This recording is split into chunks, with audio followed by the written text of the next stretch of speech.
Ashtu si vitet e kaluara dhe këtë vit organizata humanitare Kalliri i Mirësisë në Kërçov në prag të festës së Fitër Bajramit realizon aktivitetin e radhës humanitar duke shpërndar 200 pako me produkte ushqimore për familjet në nevojë. Gjithashtu për festën e Fitër Bajramit nga kjo organizatë humanitare janë duke shpërndar edhe kupona për fëmijët të cilët vijnë nga familje me status të rrezikuar social për t'u pajisur me tesha të reja për këtë festë. Kryetari i Kallirit të Mirësisë në Kërçov, Muhamet Mehmeti, tha se me anë të këtij aksioni humanitar ne mundohemi të jemi pranë familjeve në nevojë gjatë kësaj feste të madhe për muslimanët.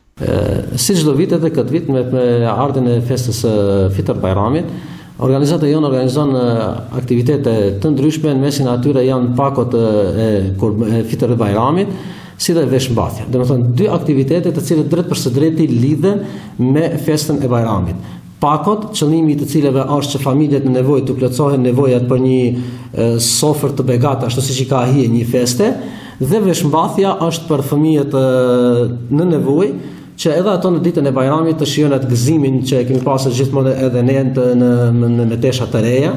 Dhe qëllimi i këtij projekti është që këto fëmijë vërtet të gëzohen dhe të ndjejnë atë gëzimin të cilin e bart me vete festa e Bajramit. Prandaj ne sot, startojmë me shpërndarjen e 200 pakove ushqimore dhe 200 kupona për fëmijët të cilët do të veshen në butiqet në Kërçov.